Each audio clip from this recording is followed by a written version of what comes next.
So I'm here to talk about one of the best games ever made of all time. Stardew Valley is an exceptional game. Truly, I just kind of recommend that, somehow if you haven't played this game yet, I would totally recommend that you give it a shot, check it out. It's very well made, and it's an indie game. It's pretty cheap, especially if you get it on sale. So it's not going to cost you an arm and a leg like most modern games seem to cost these days. When I first played this game, it was 2019. I was in college and I was wrapping up my bachelor's in English. During that time, I was taking a lot of tests, writing essays. I was kind of like on the crunch time, right? I was trying to get everything done. So it was a stressful time for me. And I wanted something to help me to relax, to help me just kind of calm down. Something to reward myself for my hard work at times. Really, what I wanted was a relaxing video game to play. And so I went and I bought Stardew Valley on Steam. I believe this was like during Christmas time, pretty close to that time. So, winter sale was up. Perfect time to grab this game. That was simultaneously an excellent choice and a terrible choice at that time. It was an excellent choice because obviously this game is excellent. So, it was a good use of my money. But at the same time, the game was addictive. And, I had to write essays and study. And, every time I would put down the game, I would go and study, I'd go and work, and I'd be like, oh man, I really wish I was playing Stardew Valley right now. So, so that was an interesting time for me. Now, of course, I graduated at the end of 2019. 2020 came in, and then with that came COVID, and we were all on lockdown, and we were stuck inside. So this actually ended up being my COVID game. For many people, their COVID game, from what I understand, was Animal Crossing on the Switch, right? But for me, I didn't have a Switch yet, so Stardew Valley was my personal COVID game.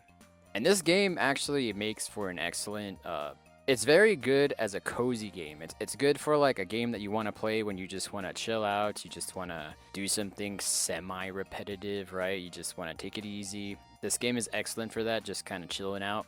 I think it also makes for a good podcasting video game. By what that, I mean like, there are certain games that when you play them constantly, you kind of stop listening to the music and the soundtrack and the sound effects in that game, and you can, kind of lower the volume of the game, listen to a podcast, listen to some YouTube videos. So this was very good for that for me after a certain amount of time.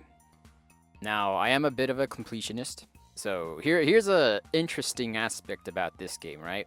Technically, I completed this game and got all the achievements once. The reason I say technically is because at some point there was I believe it's called the 1.8 update that the developer made. And with that update came a lot of additional content and some additional achievements. And so when that happened, Stardew Valley was on my Steam page, my Steam profile page. It was completed, all the achievements were done, and I was very proud of it. Then I logged into Steam at one point. The game is off of my completed games, and I was like, whoa, where did my game go? And I was actually kind of concerned at the time that I had lost maybe like my license to have Stardew Valley. Like maybe they had taken the game down, so I went and checked my library, like, oh my gosh, where is it? And lo and behold, it was there, but, there's all this additional content, new achievements, so I was like, all right, well, let me check this out, let me see what's in the game. So technically I completed it once, but all that new content came out, and I still have yet to, to get all of those achievements and to complete the game fully, right? Now, would I recommend that anybody complete this game? Again, technically, I haven't completed this game the second time. I think this game is excellent to play casually, to play like, on and off. It's really good to relax and take it easy. In my opinion, it doesn't make for a very good completionist game. As in, I wouldn't recommend that most people go and complete everything, because in order to complete this game, there's like a ton of achievements, there's a ton of collectibles. You have to do everything. And there's like an insane amount of content in this game. And some of that content is RNG. Like as one example, one of the things that was added were books. So you have to collect these books, you read them, they give you skills, and one of the achievements is to read all of the books. Some of those books are based off of RNG, so if you play the game for a long time, eventually you'll get it. But, if you just need one or two books left, it's going to take a while to get all of those books, right? So a lot of the events in the game are seasonal, meaning like some things you'll only be able to do in springtime or summertime or fall time or winter time, right? So if you want to complete everything, the chances are you're going to have to go through a few cycles you're gonna have to go through a few seasonal cycles, and that takes time, right? Now, technically, you could just, within the confines of this game, you could just, wake up, go to bed, wake up, go to bed, do that a whole bunch of times and just move time forward. You could do that, but, I think the game kind of encourages you to make the best or make the most out of every day. So there is that. Again, I would say for the average person, it's probably not worth it to complete this game unless you absolutely love this game to death and you're just playing it all the time. Then yeah, it might be worthwhile for you. Now, I'm not really here to do a super deep dive into this game. I could, but there's a lot of content in this game. There's a lot of things to talk about. But really, what I really wanted to talk about were two things. One was how the game is designed, and then the other part was the themes. I'll get to the themes in a bit, but first I just want to talk about the design of this game. One of the things that I think is very important about this game, for anybody who wants to develop games, that wants to create games, I would look at Stardew Valley as an excellent example of a positive feedback loop. It's kind of hard to explain what a positive feedback loop is without some sort of visual, but basically what it is you'll do one thing, and that thing will perpetuate itself. It'll encourage for something else to happen after, and it'll just keep doing that till you get to the end of something. So basically, that was a terrible explanation, but basically what I mean is, in the context of this game, the positive feedback loop is that every single minigame you play, every single skill you develop, every single thing you do in this game, it has a use and it has a value for the player.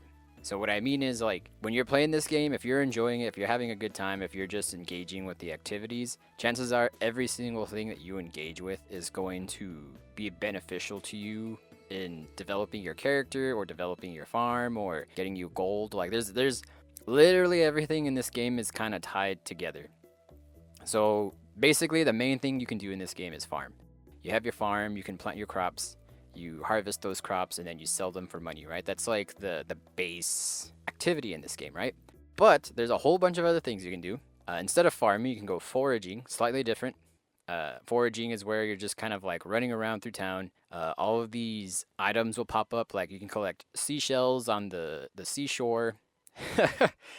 You can sell those seashells by the seashore, right? You can collect fruits that grow off of the bushes.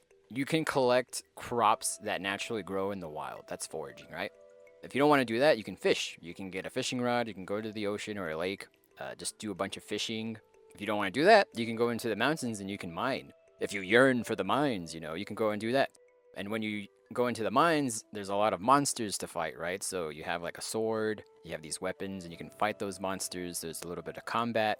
And then, after you're mining and farming and foraging and all that fun stuff, you get all these resources. And when you get all those resources, you can craft. You can make better tools. You can craft other like little kits. Like, you can make fertilizer for your crops. You can make tents. You can make fences and architecture a little bit, right? Like, there's a lot of things that you can do. You can basically everything that you do in this game is going to help to develop your character or your farm. It's going to push you forward towards whatever goal you set. If your goal is to make a bunch of money, you can sell basically almost anything that you harvest in this game. If you want to make the best farm and make it as efficient as possible, you can do that. If you want to just develop relationships with all of the townspeople and just talk to them and have a good time, and you just want to get married and have kids, you can do that in this game. Like, whatever you want to do, more or less, for the most part, right? You can just go and focus on that thing, and that will push you forward in the game. So essentially what I'm getting at, for the most part, you're not going to be working on an activity and being like, well, why is this in the game? Why am I even doing this? It's not even pushing me forward towards my goals in this game, right? Because what happens sometimes, it's like you'll have a game, and that game will have like a mini game, or it'll have a little activity, and then you go and you get invested in it, and then you find out like, oh, that was a waste of time. It hardly did anything for me. This game, for the most part, does not have that problem. The only problem that I kind of have with this game, and this is just me personally, since a lot of the events and a lot of the, some of the items are seasonal, it makes sense for the context of the game. You're a farmer, there's certain crops you're not going to be able to plant during certain seasons, right? That makes sense. But if there's like certain things that you want to complete or certain things you want to do, you might have to wait for quite a while till you can actually complete that thing, right? Like maybe if it's like Oh, in order for me to craft this resource, I need a pumpkin. Oh, dang. Well, it's summer or whatever season it is, and I gotta wait till fall or some other season to harvest that crop. It can be a little annoying, but it makes sense within the context of the game. So it's it's a give or take. It's a pro and a con, right? So that's just gonna depend on each individual, and that's just how it is. Now, the last thing I want to talk about for this game is just the theme, or kind of like I guess the moral, or the thing that the game is trying to teach us. The theme of this game, or the story, it's basically when you start the game, you work at a corporation, and this corporation job, this corporate job. It's not very fun, not very engaging, not very meaningful to you. It's it's probably kind of how most of us are. We go to our job. We don't really care too much about our job. We just do it because maybe it gives us some benefits, or it just helps us to earn money. And we don't like this job, but we do it anyway because we have to, right? And what happens is when you're in that place of like, oh, I hate this job. I hate being here. The character, you basically, right? You find this letter that your grandfather gave to you, and you open the letter. You actually get this letter when you're a little child, and he's like, one day you're gonna grow up, you're gonna have a rough time, and when that happens, I want you to open this letter. So you open the letter, and your grandpa's letter, it says, son, oh, sorry, grandson, you know what I mean. I had this farm, and it's used to belong to me, but I want you to have it, and I want you to take care of it. Do your best with this land. Make me proud. That's more or less what he says, right? It's the grandfather's gift to you, basically, right? And so you leave your corporate job, you go out into the countryside, you go to this farm, and all of a sudden you're greeted by the mayor. You're greeted by, some of the people. You find out who they are, who the community is. Basically, for the most part, your goal is to develop your farm, right? And effectively in this game, you have two options. You can either develop the farm yourself naturally, right? You can just do that. And then there's this community center, right? And the community used to love being in this center. It was where people would gather to be together and all that fun stuff. But it's been run down. It hasn't been attended to. The community has kind of fallen apart to a certain degree, right? And if you want to, you can actually invest into building up that community center. Or if you don't want to do that, you can go to Joja Mart, right? That's the corporation in this fictional setting, right? And you can more or less side with them. You can say, well, this corporation, it's pretty convenient. They have pretty good prices. It's more competitive to just side with them, and it's more convenient and it's easier. Let me just ally myself with this corporation and work with them instead. So you can basically choose one, work with the community, work with the people there, or you can work with the corporation. You can work with them. And this game effectively is more or less pushing you towards helping the community, because that's going to be the more fulfilling and more satisfying thing to invest in, to invest your time in, right? Because when you invest in the community, you develop a relationship with them, you learn who they are, you make their lives better, and they make your lives better too, because they every now and then they give you gifts and they talk to you and all that fun stuff. It's basically, you form relationships with these people, right? And if you like a particular person in this game, you can develop a deeper relationship with them if they're single, right? And you can marry them, and you can invite them into your house, and you can have kids with them, right? And to some degree, if you decide not to do that, you can side with Joja Mart. But the thing is, if you do that, the community center that's there pretty much just falls completely apart, becomes a warehouse for the corporation, and you lose that opportunity, right?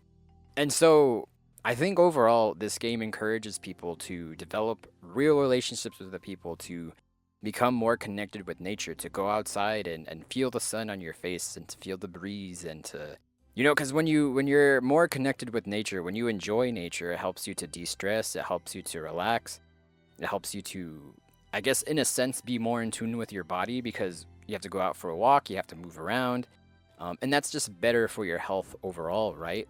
And then same thing with developing relationships. If you struggle with loneliness, that's more likely to make you more depressed or sad, and that's going to take a toll on your mental health. And when your mental health takes a hit, that's going to affect your physical health too, right?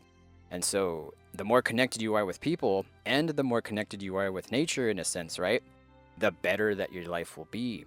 So it's kind of interesting, because I really do think, to some degree, right? Maybe the point of this game is to tell you, like, hey, stop playing this game and go live your life, right? I mean, of course, Yes, you can enjoy this game all in its proper place. You know, you can enjoy it, you can have fun with it, but don't get so lost in your job or get so lost in your hobbies that you kind of lose touch with other people, or you lose touch with being outside in nature and being a healthy individual, right? And so from what I recall from playing this game, two of the more satisfying things that I did in this game was really investing my time in developing that community center, right? Making it as best as I could. I was really satisfied with all of those quests, right? With all of those activities. And the other thing that I really enjoyed, there was a certain update where there's this character, I believe her name is Pam, right? And she lives in a trailer, I think. And what you can do is you can go up to her, and if you have the money for it, you can actually buy her a house, and you can improve her life significantly that way, right? And so that was one of the more satisfying things for me to do in that game as well. And so I just really feel like a deep theme for this game is to be connected with people, be connected with nature, and to really practice being generous. Because one of the ways that you develop relationships with people in this game, whether you just want to be closer to them or if you want to marry one of them, is gift giving. You can find out who this person is, find out what their likes and dislikes are, and when you find out what they like, you can gift them a few things, right? You can be generous with them, right? Generous with your time by talking to them, or generous with your resources and giving them that gift, right? And it helps to deepen that relationship with that person. And so this is a really wholesome game that I would recommend everybody give it a chance, give it a shot if you haven't already. Just a small little note, when I get onto my Steam page and I look through my games, I believe this game is probably one of the few games that almost all of my friends have, like meaning that it has a really broad appeal, from the boys who like to play Elden Ring and Battlefield and Halo and all that stuff, to the girls that like to play Bug Snacks and whatever game that girls like to play. This game has a wide appeal to where many people can enjoy it, many people can find some sort of joy in it. And yeah, it's just an overall excellent time. Hopefully I didn't ramble too much. Thank you for watching. Thank you for listening. Hopefully I said something entertaining or insightful or encouraging, right? Let me know what you thought. If you liked the video, like it. If you want more content where I talk about video games from time to time, feel free to subscribe to the channel, leave a comment. I do like to read the comments and, respond to them from time to time. All of these things help with the algorithm and helping to grow my channel. So, any of those things I would really appreciate. But yeah, again, thank y'all for watching. Appreciate y'all. And I hope y'all have an excellent day. Y'all take care, and I'll see you all later.